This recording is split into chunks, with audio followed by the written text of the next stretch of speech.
Hello and welcome to Cartoonist Kayfabe. My name is Jim Rugg. I'm Ed Piscor. First things first, we have a Cartoonist Kayfabe Patreon for all of you to join. And there are 3 tiers there. It'll give you access to videos ahead of time. You can beat the kayfabe effect with that. It'll give you access to, depending on your tier level, possibly extra videos, including a very the full shoot, the full recording sessions. So it also gives you a little more access to us. It's a chance for us to kind of have these conversations while we are recording. So check that out if it makes sense to you. And if you're not interested in Patreon, don't worry. We will still be posting daily videos. The Cartoonist Kayfabe experience will not change for you either way, but it's something that will help us grow this channel moving forward and hopefully allow us to do some exciting new things going forward. Also want to remind everybody that we are working cartoonists, and what you see here is our bibliography. The best way to support Cartoonist Kayfabe is to buy our books, Ed Piscor's Red Room, X-Men Grand Design, Hip Hop Family Tree, WYSIWYG, all available in print now. You can find some of my latest work, Hulk Grand Design, Street Angel, and the Plain Janes also out there, so add those to your shelves if you haven't already.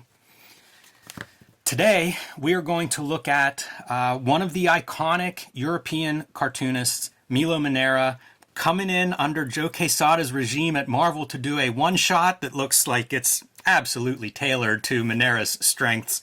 X-Women, written by Chris Claremont from 2010. Kind of one of those fascinating, like I'm surprised this book exists, really odd. And for Manara, you know, the only Marvel Comics comic book that he created. So did a little cover work, I heard, yes. man, but the bitch ass audience wasn't ready for it. Yeah, I guess not. Manara at this point, well, today, I think he's 76 now. So he's been making comics for over 50 years out of Italy, and pretty much dedicated his work and output to beautiful women, as he says. And so that's what you're going to see showcased here today. But I thought we'd just give a little bit more context for if anybody's unfamiliar with Manara. He is European. Little bits have come through in English. I think Dark Horse has been publishing, I don't know about a complete catalog, but certainly a library of his work over the last decade. So there is some Manara on our shores, but one of the places you may have seen him first, Heavy Metal Magazine. And in this case, doing black and white line art. He also does a lot of watercolor himself. So I usually think of his work in color, but you can see beautiful pen and ink work. And that's what we're going to get in X-Women. Yeah, it's interesting because like the example you show right here, this is a pretty raw, like kind of early looking effort, man, where he's not fully solidified into his style, but clearly like one of the key, like, you know, female artists. And you could tell when he's using photos and when he ain't. In a lot of ways, but consummate drawer, you know, like I've read some Manara, and as a reading experience, it's completely whatever. Like it's not, you know, it's not going to be the next great novel or something. But the artwork is pretty unassailable. And for whatever reason, this period of time, you know, he was dabbling in the mainstream. He did that little bit for Marvel. I think he was one of the guys who did a piece in that Endless Nights or whatever it's called, the hardcover Sandman. Yep, that's right, with Neil Gaiman. He's worked with Joe Dorowski, being a writing partner. So he has worked with a number of different writers. Hugo Pratt on Indian Summer, which is something that's been translated to English. I used to know him because here is from Fantagraphics Eros Comics. Yeah, that's the one we all got. That's right, that's right. And you would see his stuff listed in some of these things, like maybe in an ad inside of the Fantagraphics, inside of like a comics journal or something. They would list what's available from him. These are the shits, man, that I was talking about before. Yeah, I'd like to look at these. I've never seen these. But you would always see like Click or something, you know, like I would get catalogs that would include like European comics or adult comics, and you would see his work in there. And at least a description of it. And it was always, you know, very adult in nature, the stuff that I would see. But here he is adapting an unproduced Fellini movie. Yeah. So Fellini published this I guess, script whenever he decided he couldn't make the movie. And Fellini's a comic head too, man. There's like reports of him visiting the Marvel offices and getting free copies whenever he would come to the States. And Manara is a very, very respected artist, and you know, a lot of stuff sexual in nature, and it just doesn't have the taboo, you know, in Italy that it has in the puritanical United States. But this felt like a big get. Like whenever I was thinking about talking of this, I was thinking like Mobius Silver Surfer. and it's probably not on quite the level of Mobius, but it is on the level of like, this is a giant. This is a European giant in terms of comic art and illustration. And to get him to do some of the Marvel characters, it's a big get. Yes, but they either weren't willing to shell out the coin to get him to do this level of color on the inside, or it was like a time issue where it's like they want the book out at a certain time and he just wouldn't be able to produce it at that level. So shouts to Dave Stewart for like doing his best to try to color in the computer and capture the Manara style. Does it work? Does it not work? I'll leave it up to you. But there are definitely places where I feel like he does a pretty good job. It's early on. Like some of this stuff to me feels like he's clearly trying to do that style. Yeah, because like what you're describing is there's no line there. And so Stewart has to have some anatomical knowledge. He can't just be a dude with a coloring with crayons, coloring. All right, this is flesh tone. Like he's got to understand how the pelvis works and all that sort of stuff. That is not easy. There are pages where there are definite flyers taken. Well, let's start at the beginning. We're in Madripoor, Logan's old stomping grounds. Yeah, the girls are going there for a vacation. One caption is talking about how it's such a piece of shit place where nothing but bad happens and piracy, and then the next caption is like, yeah, we're on vacation. There's a lot of text in this story. It's Chris Claremont. And it makes me wonder if this is working Marvel style and Claremont had some idea for a story and then got the pages back and was like, all right, I got some exposition I need to put in here. But yeah, there's a lot of, it's kind of I don't know what the word is for the story. There's not a lot of story, to be honest. No. And yet there are a lot of words. Yeah, it's true. So our first bit is the ex-women attacking this group of, paramilitary guys. And then we're going to start to go through flashbacks from there. But this is what you're looking for, right? Like, just let Manara kind of cook. And he's fascinating because you can tell where he's using photo ref and where he isn't. And there are times when he is where it's like, what is that? You just wanted to draw the whole character, but like not submerge her underwater. She's just walking on water. Like, so you'll get these things where it almost looks like color forms. Where it's two different angles of a female. Like you can tell he used photographs and it's two complete different hyper angles, but he stitches them in there and turns it into his style. But like I said, I think he uses a lot of photo to get his compositions in, and he kind of turns the line into the Manara line. But there will be bits like this where he's clearly drawn. In our main cast, I think it consists of these 5 characters. So you have Storm, Psylocke, Rogue, who they call Anna. I had no idea that was her name. Me neither, man. I was reading this, and I was kind of like leafing through, the first time through, and I'm like, Anna, is this a different storyline? Like, what is this? And no, I think that's just her name. And yeah, they've updated the character. She was only Rogue, and her name was unknown on the back of those Marvel Universe Series 2 cards. But I guess they fleshed her out a little bit more. And I think the actress who played her in the movies, her name's Anna Paquin, right? I don't know, I guess.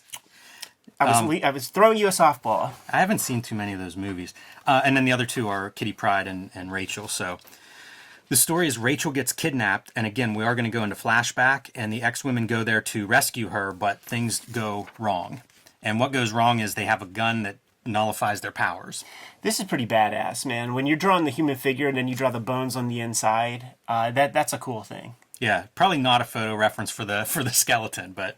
Never know. Some artists have a skeleton in their studio. There is a specific skeleton that everybody got from this, like Mr. Boney or something like that. I forget exactly what his name was, but Jeff Darrow was telling me about that thing.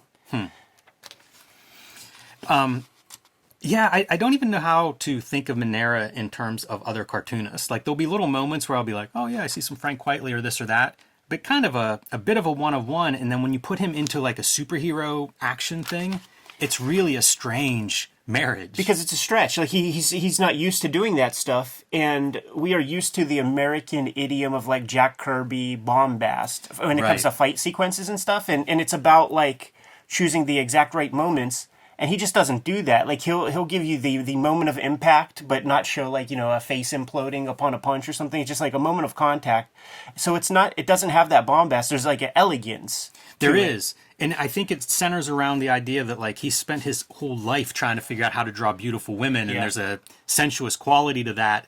You know, in contrast to say like a Jim Lee or Mark Silvestri, who I think is known for drawing beautiful women, but also within the context of fight comics. Yeah. That's not where he's coming from. You know, like he's coming from a much more erotic background. So to then put the action part on top, you do end up with these kinds of moments throughout the book where it's just kind of like sensuous body forms. Yeah, and I mean, it's just drawing. Like Stewart is doing all the rest of the work in these kind of panels. I like stuff like this where you have this big space and the characters are kind of moving within this firestorm or whatever, but like he knows where to overlap the characters to create that depth. I think what a lot of people will do, and we were critical of some earlier comics or works on this channel where the stuff will be spread out so far and it would be so oriented so that like nothing is touching, and it just creates that super lack of depth. So he's, you know, smart with it. Yeah, very believable. Is like you're spiraling out of the picture.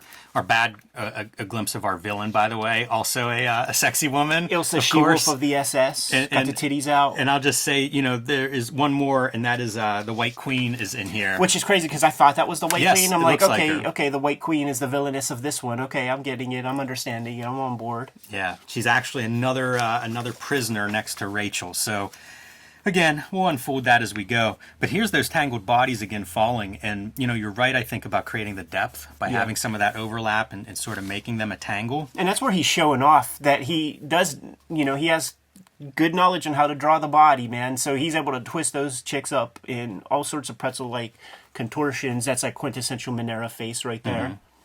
Mm-hmm. Yeah. You can imagine that almost an orgasm, if not falling to your death. Stuff like this where he's like rolling these bodies around, I feel like you're not getting your photo reference there, and yet it's showing off like just how well he knows that form to be able to kind of bend that around and tumble it down a hillside. Yeah, but then when you get stuff like this, it's like you could pose that, you know, that's some up dog or some shit, you know, some yoga pose. Also, like Manara being Manara, having them embrace and have to tangle them up, and nearly, what's the word, tribble, about to tribble and scissor. I like this page layout, though. You know, often whenever people go with these diagonals, we've seen Neil Adams become a little unreadable with that stuff. This, I think, works really well. You know, you have people rolling down a hill, so add some non-horizontal and vertical gutters, and pretty easy to follow that along. Yeah, there's good storytelling stuff within these pages visually. Bits like this, like a good page like that. Once again, shouts to Dave Stewart for trying to like do some kind of heavy lifting, because like he also has to make decisions about like which Manara lines to recess, and I think that for like a young colorist, I think there must be some chilling effect there, because who the fuck are you to alter the lines of this master, you know? But you have to kind of like grab that bull by the horns sometimes. I also think that artists don't always set up lines to naturally do that. This is a great example of that. To me, this page works really well with recessing those lines. Yeah. But, you know, if he had chosen to recess this foreground piece, that falls apart. Oh, it kills you know, it. so like, yeah, good move both places. But I do think that in some cases, you're also really set up well by those lines, by the compositions on Manara's part. You know, like clearly those figures are in the foreground and they pop because you recess those lines a little bit. And it makes sense. You know, it's water. Like no hard edges on that. It's background elements. Push it into the background. We don't collaborate with colorists, man, but it would make me fucking nuts, man, having some colorist touch my shit like that in any way. It's like if I want to recess it, I'll use some like white zips or something to like, don't touch my fucking art. I wonder how much Manara and Dave Stewart work together. Like if pages were going back through Manara, because to me this looks pretty good. Like I don't know whether he was happy with this or not, but I'm pretty happy with it, you know, as an audience member. You get that solid figure drawing, but like lots of detail where it counts, and that's where you start to spot the Quietly influence. And I'm not saying Manara influenced Quietly, the other way around, but you start to see it.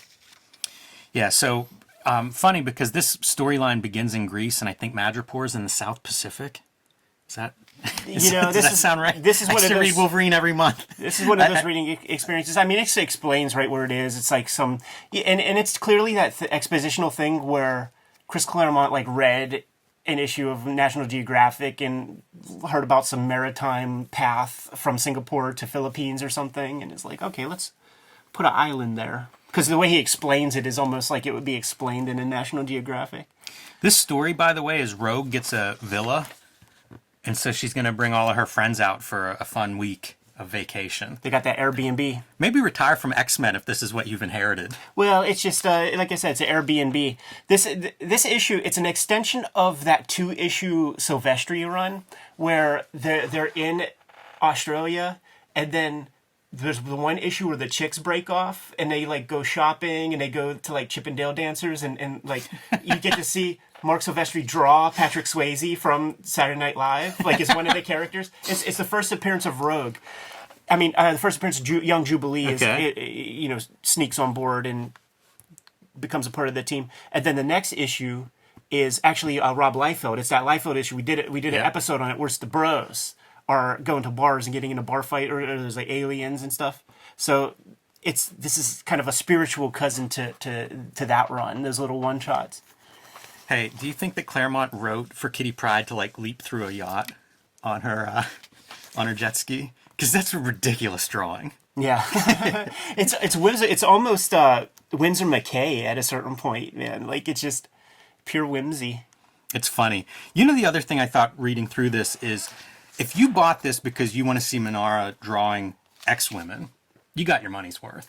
Yeah. It's every page is loaded with it. And I always think that's something of a power move, because sometimes you'll see those comics where it's like, oh, this guy likes drawing this superhero fill-in, and there'll be like 2 pages that have Spider-Man. Yeah. Where it's like, come on, I want to see 20 pages of that. Yeah, it's a vehicle. Like in the same way that your Hulk comic is a Jim Rugg vehicle, the X-Men Grand Design is Eddie P vehicle. Like every now and then, the big publishers will hook a special project up with somebody to just like to do what they do.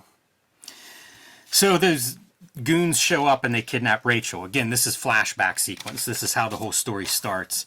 And then whenever they wake up, they are trying to figure out, like, what do we do next? They've nullified our powers. They still have Rachel. And what are we going to do? I start to get the impression that, like, Heart of Darkness, Apocalypse Now is at least some kind of influence. It's not like they're on the hunt for, Captain whatever his name is. But you'll get bits like this. You'll get the skulls on the sticks that come up later. And it kind of reeks of that kind of influence. This is pretty neat. We're having some kind of psychic experience here. And as a result, you're seeing like 2 scenes, line work on top of another. And I think that might be the first time you see Emma Frost. Yeah. That's when you realize, oh, that blonde lady was not the White Queen. At this point, she's probably like an X-Men for 10 years and was in Generation X before that. So, it's on me that I didn't see her as a villain or whatever. Or that I did see her as a villain. And here come your skulls. Yeah. We're starting to get muddy with the color. Like, there's bits that have the Manara. Like, I think that Dave Stewart probably sampled a Manara palette over the course of, like, say, maybe 5 or 10 pieces. And there are different ways to do that. I remember one of the early tricks, and I wonder if it's still done this way with a lot of people. One of the early tricks was, like, you take a piece of art, page of comics of something that you like, and you make it like go into Photoshop, make that page like a 10 pixel by 10 pixel square or something, and then blow it up, and then you have 10 big boxes of color that were like the main color used, and then you finesse your palette that way. Take all the black out that might have been in like the weird scan that you have, make it proper CMYK, but that would be a way to steal the color palettes of your favorite creators. Mm-hmm. And I think that's a part of the sauce. That's something that Stewart had to do, because you see it's a computer color Milo Manara palette. These bits here, like, it's like, okay, autograph projector or something, because like you could take the same tomahawk and almost copy paste, add a little different shading. How much does the color pop when you do get away from this like muted browns and grays? Yeah. Yeah, it's a weird writing piece. It's very inelegant in a way because almost exclusively the story is from the POV of the girls, and then you got the approach here, and then the only point of view of like anybody else you get are just these like two pilots for 2 panels, and then explosion. I feel like you put more thought into that page in terms of orienting things. You get a better. You could come up with something better where you can remove those guys. And just keep it consistent because it's jarring. You know, up to this point, you're with these girls exclusively until you're like right in there. Yeah, again, the story's kind of, I don't know, neither here nor there. I don't know that anybody's going to look at this story as one of Claremont's best, but it's not really why anybody bought the book either. This is a fun piece, man, where you could imagine the picture plane and like the little grid for your perspectives, and where he's like putting the characters in perspective. It's, you feel it all. It feels real sound. And then you introduce these new characters. They feel straight out of... This is not an American comic, you know? Like, they feel straight out of European tradition. Yeah, definitely. I'm trying to think if I have an example of that, and I don't really, but you could probably find this in Manara's catalog. You know, what are these, like, pirate characters, you know, that have holed up on this island, and you can see what they have ransacked in the past. And I don't know, not to give away the plot, but one of them is going to have that ability. Those helicopters that crashed was a result of our guy here. Yeah. And maybe we have an audition for another X-Woman. Yeah, Miss Cordo Maltese. That's right. So they put the X-Women, the powerless X-Women, to work on this island in this group, and not very fun jobs that they have. Yeah. You know, feeding the pigs, taking care of the kids. Kitty Pryde's still banged up from that first attack.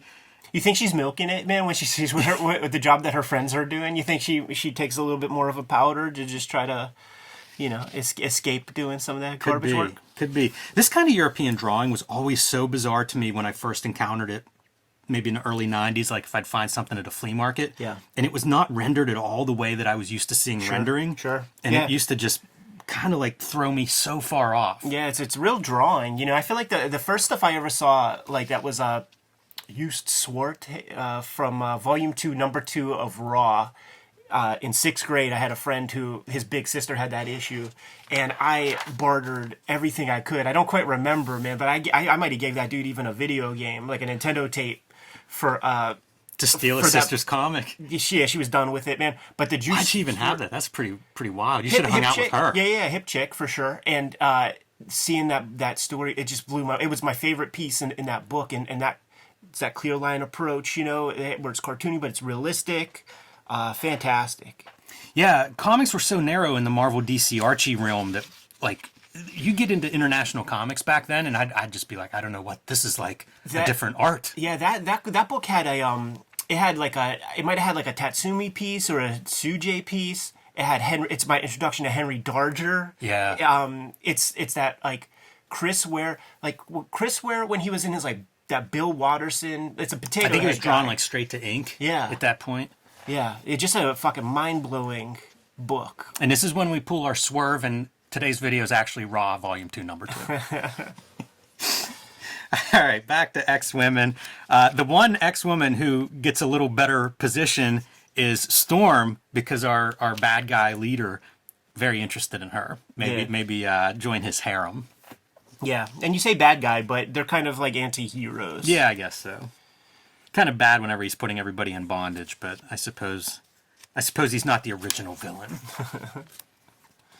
Also, like the full bleed nature of this stuff, it feels like I wonder if Marvel considered publishing this originally as like a Euro album, like a little bit bigger. I would doubt it. It is big art. Yeah, I would doubt it because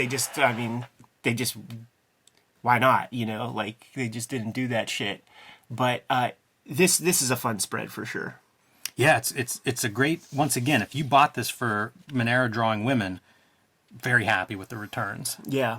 And here's our actual pirate queen, not happy with Storm's arrival on the island. Yeah, but you get some sense of, it's like a weird throuple thing. Yes, it is. Like she's horny for her, and she's using her as a toy. She's a unicorn to this swinger couple, man. You know, she's dudeless, and they want to Chinese finger trap her. always with the outfits too, man. Like always, Manara dresses these girls up in like maybe 5 different fly ass outfits. This is that stuff too, or it's like feels like color forms or something. Also feels like could have been a great G.I. Joe issue. Absolutely, maybe man. Baroness and Scarlet and Lady J. Yeah, like the intro. That would have been if they could have convinced him to do one more book at Marvel. Yeah, those outfits are hilarious considering they're in the middle of the jungle with a bunch of pirates. Jim Rugg autobio comic right here. Oh man. And the X-women decide they don't have time to sound the warning. They're just going to have to fight off this invasion themselves. Yeah, and this is where you get that kick. That it makes me think about when Robert Crumb did the Book of Genesis. He worked on it for 5 years or something, and there was a lot of press within that time. He was always talking about the progress and things, and he was talking about how like one of the big challenges, believe it or not, for a guy who's been drawing comics for 30, 40 years up to that point. He's drawn the human figure. Like he was used to being able to distort the figure as he wished, and be as cartoony as he wished. But he was trying to play this straight up, and just really drawing the most accurate folds possible in clothing, garments, and really trying to stick to proper proportions and stuff. It was a challenge for him, and he actually, in so many interviews, was calling props to all the mainstream cartoonists who could draw that stuff. He sort of bent the knee and was like, you know what, you guys have a skill I don't have. I had to teach myself at age 60 how to draw a figure from imagination. And these guys do it, 20 figures a page. Yeah, that's wild. I don't remember those interviews. And, man, now I kind of want to go back. I feel like that's a book. In the studio book. It might be. Oh, yeah. Some of I that might be that. in there. I feel like that's a book that was such a big deal, like buzz up to its release, and then like I never hear people talk about it. Yeah, I think it did really well for them, but I think that because he played it straight, like the anticipation, like it's something that you could sell easy to the masses because it has so much bluster to go with it. Robert Crumb, Bible, what must that look like? And people were really expecting him to go off, and he plays it reasonably straight, Yeah. Yeah, that was a time, too, when I think all these publishers were trying to figure out what's the next Jimmy Corrigan that we sell outside of comics to, like, the, New Yorker audiences and people like that. Yeah, and Dennis Kitchen was the guy, like, and Crumb cites it was an illustration job. It had no particular passion. Here's our pirate leader, and we finally see, he has his own mutant powers. Nearly Cyclops. Nearly. Yeah, just make it X-Men. Let Manara draw all the X-Men. These ads for X-Men issue 1, I don't remember this at all. Like, I was just completely gone at that point. Yeah, of course. Because, this is a book I got afterwards, too. Like, this wasn't one I bought new whenever it came out. Totally. We've been hanging for, 7 years at this point. Yeah. Yeah, it's amazing the history of, like, all the attempts at relaunches and new number ones and different creative teams. So many volumes of it. It's wild stuff. Shouts to SmackDown referee, man, Jason Ayers. He's putting together a run of all X books. Like he has almost every X book ever created. It has like full runs of like all these like late period volumes and shit. Wow, talk about needing a storage space. He showed the stacks, man. Yeah, I feel like there's a lot of forgotten history in those couple decades, like under Quesada. Yeah. There was a lot of swings and misses, and I applaud that. That's how you find some good stuff. That's what Jeanette Kahn said when she hooked up Miller with Ronin. Is like, if you don't have some failures, that means you're not innovating. That means you're not. It's why you have books like this. It's why you have Corbin doing some Marvel work late in his career. Yeah. So yeah, definitely a good thing. But it does result in for everything that does stick to the wall, a lot of stuff is bouncing off and being like. And a lot of it is trying. Yeah, a lot of it is shame on the audience, man. That just wants that corporate sameness and won't push, won't stretch it at all. So the big story I think is that they're trying the bad villain is trying to launch a war using psychics to make soldiers fight each other between like India and China. We're still on the story? He's like, joined up because he's going to help now. He's part of the A team. When you see that kind of like the weight of that figure, yeah, that screams reference. Like you're looking at some stuff, man. So you could always kind of tell the ones that he's kind of drawn on his own and the ones where he has some visual help. And there's absolutely nothing wrong with it. It's just noticeable. And this is a later period of Manara.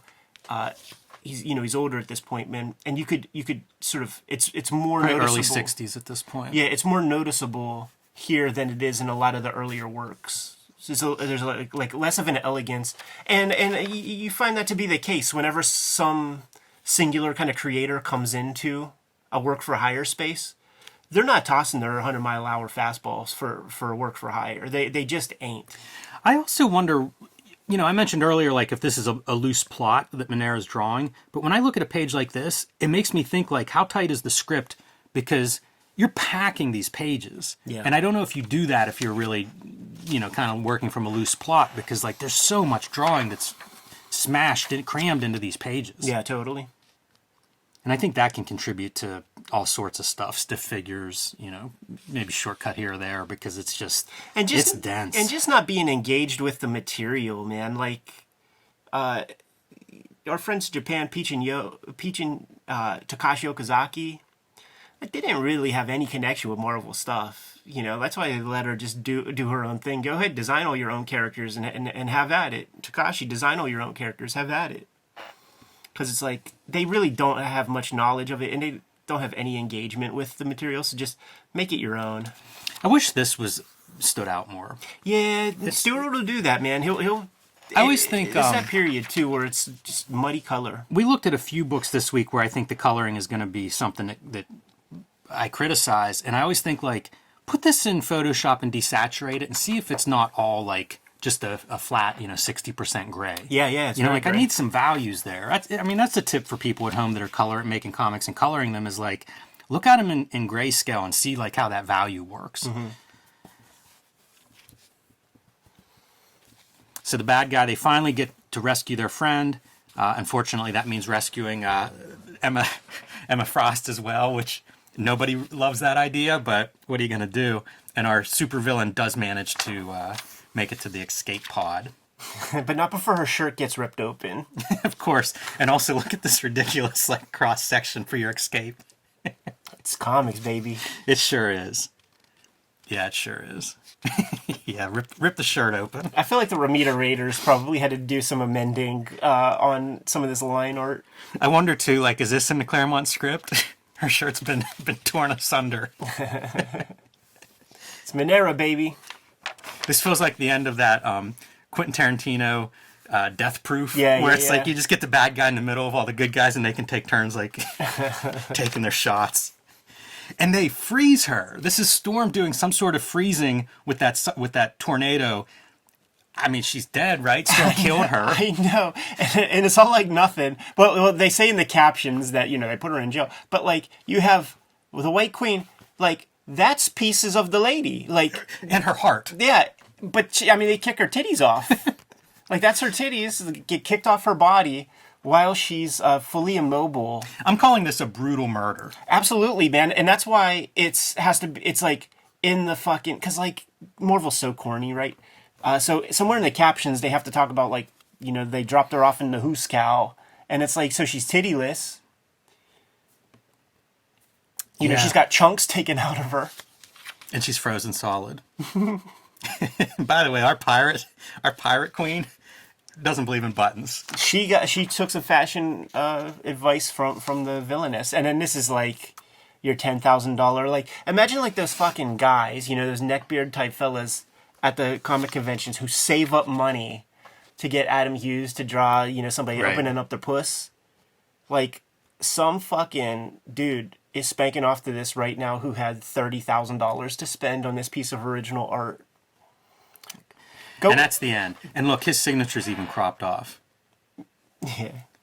Which, again, makes me wonder, like, on the bleeding choice, like how this stuff is printed. Yeah. It does make me curious, because it is, like, things are close on a lot of these pages, close to the edges. Yeah.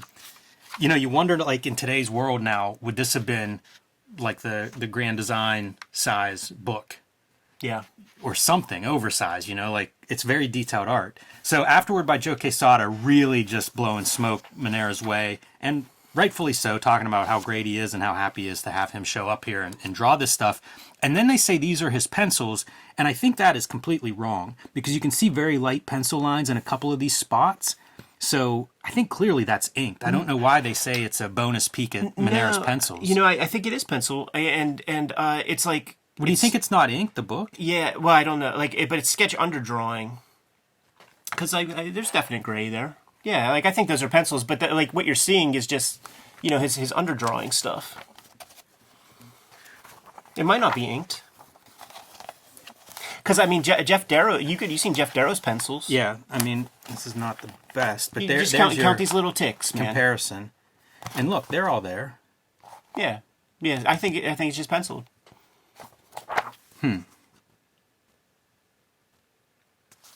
We'll agree to disagree on that one, but nevertheless, it's cool to see some of his line art without anything on top of it. And there's your at least a fuller page because you get the full signature on that one, so you can see kind of where the crop is for that last Share page. us links on Comic Art Fans to show the penciled finished pages. Yeah, see, they're cropping like right on her forehead. It'd be like right there. So that surprises me that they would crop his art on every page. Real dumb. Real dumb. Can't imagine he liked that. I can't imagine he looked at the book. You don't think so? No. Oh, man. And then previews of whatever other thing they were trying to launch. There was an X-Woman TPB that has all of this material, and then it has like a bunch of kind of job work and stuff. And it's such a fascinating period of time because it was a time where there was like the Pat Lee Dreamwave, like cell shaded anime looking style, and there's a story that's like told that way. Is it Pat Lee? It isn't. I always think about looking at Dark Minds because I feel like that's one of those, I don't know, comics dark period that felt like a book that had a little bit of cult around it. Yeah. And I'm so out of it in terms of like I didn't follow comics rapidly at that point, so it would just be like what bubbled up, what made enough noise that I heard about it. Yeah, and we were way off of this stuff. Like if we were going to grab like a Marvel or DC thing, it was like we were all going to the comic shop at the same time. So if you had some guilty pleasure, you had to go in on a Tuesday. You couldn't let the buds see you buying the copy Softcore of porn. We all wanted this, but none of us had the nerve to buy it. I feel like you would grab the Manara for sure. It's just like market saturation. Like you just didn't even see it on the fucking, like look at that cover. Imagine that, you know, in Phantom of the Attic on the wall with all the rest of the stuff. Like you just get lost. Yeah, and this is, I said 2010, so Quesada had been there, I think, since like early 2000s. Yeah. You know, it wasn't like this was one of his first moves or anything, but that's just a blur in my mind. Like that whole history of like the 2000s of, say, Marvel and DC, you know, they both companies relaunch a bunch. They both sort of stunt different things. Yeah. And in my mind, it all happens like, that's all recent history, but I mean, it's 23 years now, so... It's crazy how it works, man. We've been hanging out for about 20 years. Sean Howe needs to do like the updated Untold Story of Marvel and update me on some of this 21st century movements. Yeah, I think you need the benefits of decades of hindsight so that people... I'll tell you what would be really interesting is to go through and make a list of, say, like the 10 most interesting art books that were produced under Quesada's regime. Yeah. Because there were some really outstanding stuff, you know, for all our joking around about it, like... There's some great art that comes out of that time period, but finding it, and then also sometimes that great art would be butchered under bad color or, you know, a variety of reasons why that stuff may not be widely available. But there's stuff that was done that just, like Guy Davis did that Fantastic Four story that's been out of print for 20 years. Right. You know, so some of this stuff that might be noteworthy, it's just not in the front of any of our minds because, you know, out of sight, out of mind. Right. But there are some really interesting art jobs, and maybe if I get ambitious, I'll start making lists as I'm going through looking for books for Kayfabe. Whenever I see anything that seems pretty interesting art-wise, maybe I'll put together a list because I do think there's some stuff that Quesada, as he steps away from Marvel now, it'll be interesting to see people reflect on his time period. Probably the longest tenured editor-in-chief. Yeah, that's true. So, interesting book. Glad to see Manara. You know, it's one of those things, maybe it's not his best work, but it's been too long that we haven't had him on the channel, you know. This is one of those master guys. It's a Manara that we can show off on the channel. Fair enough. Yes, absolutely. Good to go, Jimmy? I am. It's the Kayfabers in the chat room who are Patreon patrons to us who got to see this video first. If you want to see these videos before anybody else, mitigate the Kayfabe effect, which is going to happen with this video. Like, I didn't know this book existed. A lot of people in the audience didn't know, and they're Manara fans. They just bought all the copies off of eBay because they are in the chat room with us in real time as we are streaming this. Hit up our Patreon in the description below this video. Comics are our lifeblood, man. We make comics. I have Red Room, Trigger Warnings, Red Room Antisocial Network on the stands at this very moment. This is the bibliography of all of our stuff. support our comics, and we can keep this thing going. Jimmy, what do you have going on? Hulk Grand Design. It is coming out in February. February 22nd should be in stores. Pre-order it if you haven't already, because that is going to be a limited number of books, and it may be never that it's reprinted, but it could be hard to get. So pre-order that one if you want it. Street Angel, Deadliest Girl Alive, Plain Jane's both available as well. And you can join me on my own Patreon at patreon.com/JimRugg, where you can download some of my out-of-print zines and mini comics. Tell the people what else we have out there, though, man. Subscribe to the Cartoonist Kayfabe e-newsletter at the links below this video. You can also find Cartoonist Kayfabe t-shirts, merchandise, mugs, fanny packs, hats, all kinds of good stuff at our spread shop. That is also linked below this video.